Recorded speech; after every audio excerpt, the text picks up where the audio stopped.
नमस्कार। आकाशवाणी चंडीगढ़ से प्रादेशिक समाचारों के साथ मैं निधि मुंजाल।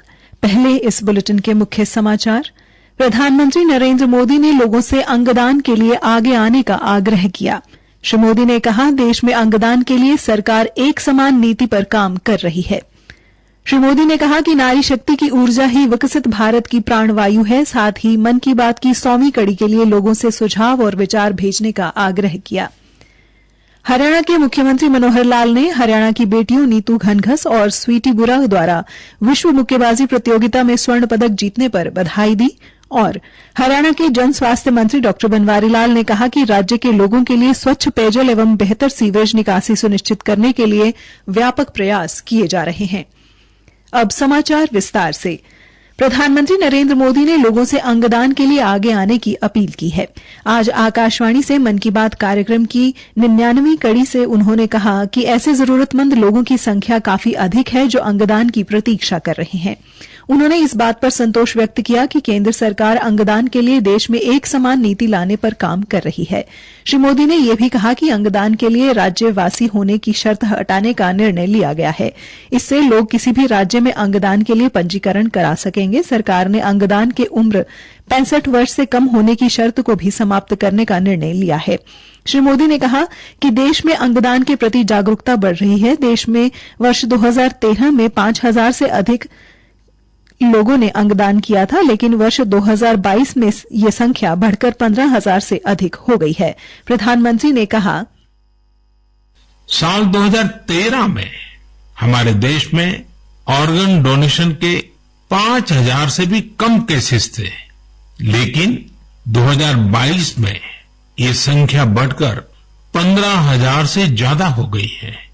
ऑर्गन डोनेशन करने वाले व्यक्तियों ने, उनके परिवार ने वाकई बहुत पुण्य का काम किया है।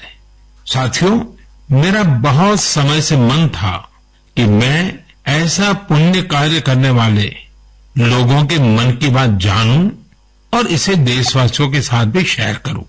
इसलिए साल 2013 में हमारे देश में ऑर्गन डोनेशन के 5,000 से भी कम केसेस थे, लेकिन 2022 में ये संख्या बढ़कर 15,000 से ज्यादा हो गई है। ऑर्गन डोनेशन करने वाले व्यक्तियों ने, उनके परिवार ने वाकई बहुत पुण्य का काम किया है। साथियों, मेरा बहुत समय से मन था कि मैं ऐसा पुण्य कार्य करने वाले लोगों के मन की बात जानूं और इसे देशवासियों के साथ भी शेयर करूं। प्रधानमंत्री ने कहा कि पंजाब में अमृतसर निवासी सुखबीर सिंह संधू और उनकी पत्नी सुप्रीत कौर की बेटी अबाबत का जन्म हुआ। सुखबीर ने प्रधानमंत्री से कहा कि उनकी बेटी का हृदय का आकार सामान्य से बड़ा था और उसे महज 39 दिन की अवस्था में ही हार्ट अटैक से गुजरना पड़ा। सुखबीर ने महसूस किया कि उनकी बेटी का जन्म किसी प्रयोजन से हुआ है और इसलिए उन्होंने उसके अंगदान का निर्णय लिया। प्रधानमंत्री ने सुखबीर की प्रशंसा करते हुए कहा कि उनके एक ऐसे नेक कार्य की जानकारी मिलने के बाद कई लोग अंगदान से प्रेरित होंगे। प्रधानमंत्री ने झारखंड के अभिजीत चौधरी से भी बातचीत की, जिनकी मां स्नेहलता चौधरी ने 63 वर्ष की आयु में अंगदान किया, जिससे 4 लोगों को जीवन दान मिला और 2 लोगों की आंखों की रोशनी लौट आई। श्री मोदी ने कहा कि समाज को ऐसे लोगों पर गर्व है। प्रधानमंत्री ने महाराष्ट्र के पुणे का उदाहरण दिया, जहां MSR ओलिव हाउसिंग सोसाइटी ने पेयजल, लिफ्ट और रोशनी के लिए केवल सौर ऊर्जा का उपयोग करने का निर्णय लिया है। इस सोसाइटी में लगे सौर पैनल से लगभग 90,000 किलोवाट बिजली का उत्पादन हो रहा है, जिससे प्रति माह लगभग 40,000 रुपए की बचत हो रही है।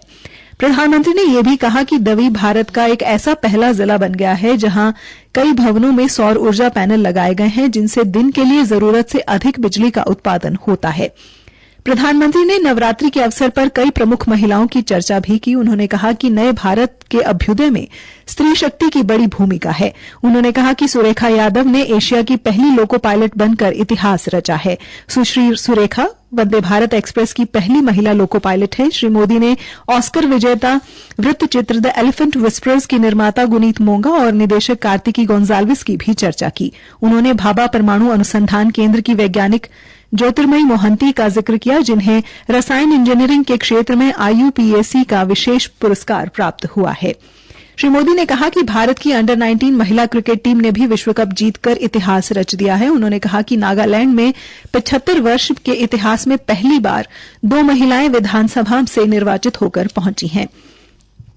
भारत ने संयुक्त राष्ट्र मिशन के तहत शांति रक्षक बल में एक ऐसी टुकड़ी भी रखी है जिसमें केवल महिलाएं हैं। श्री मोदी ने सेना के तीनों अंगों में अपनी बहादुरी का परचम लहराने वाली देश की बेटियों की प्रशंसा की।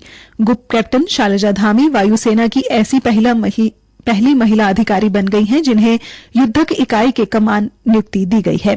श्री मोदी ने थल सेना में कप्तान शिवा चौहान की चर्चा भी की, जो सियाचिन में तैनात की गई पहली महिला अधिकारी हैं। श्री मोदी ने कहा कि स्त्री शक्ति की ये ऊर्जा भारत को विकसित बनाने में प्राणवायु का काम करेगी।